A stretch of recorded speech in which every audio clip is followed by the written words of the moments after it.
Hi friends, so let us continue the previous year question paper analysis of prelims 2023 question paper.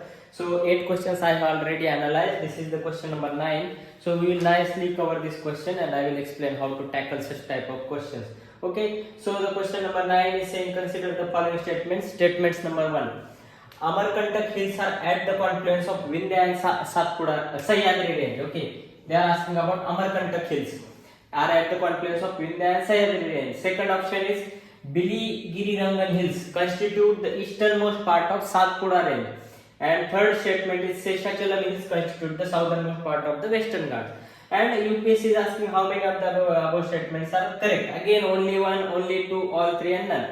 So ultimately statements are similar like previous. Only these combinations are changed. Don't worry much about that. Okay, so आपको actually in my previous year question paper analysis videos and notes, Amarkantak hills, Bilirangan hills, and Seshachalam hills, all the 3 points are nicely covered. That means this question directly from those notes. That is the one thing. But still, I have the tricks also. What is the trick?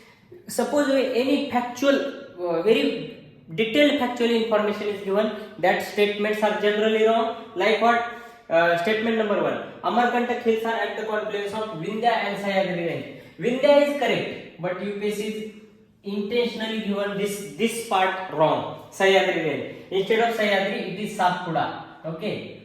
Instead of Sahyadri, it is Satpura. Amarkantak hills are at the confluence of Vindhya and Satpura range, but UPSC intentionally given Sahyadri range. So these are the things covered in the NCERT. These are the things covered in the previous year question paper notes.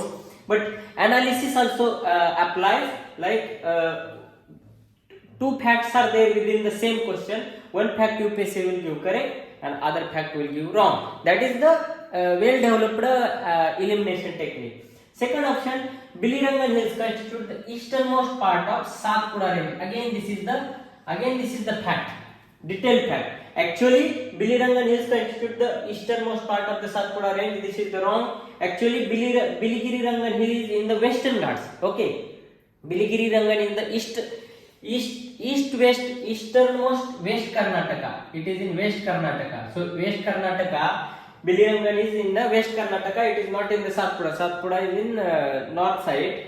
So Biligirirangan hills constitute the southernmost part of the Western Ghat. Okay, Western Ghat mein hai wo. Okay, but they have given the Satpura. So again this is the wrong. And third statement, Seshachalam hills constitute the southernmost part of Western Ghat. So instead of Western Ghat, this is the Eastern Ghat. Okay, Seshachalam hill is in the Eastern Ghat, but in UPSC given Western. Okay, so like that UPSC will play with your mind. All these things are covered in the NCERT as it is, USA question paper analysis. So what is the fate of the answer of the question? Statement 1 wrong, 2 wrong, 3 wrong. All the statements are wrong, therefore D is the answer. None of the options are correct. Okay, they are asking about the correct. So like this you have to apply your knowledge that if there is very detailed fact is given in the question, generally UPSC will give some fact related to that but not the correct fact. Okay, so this technique you have to apply. Okay, thank you so much. We will continue the next questions in the next video. Thank you.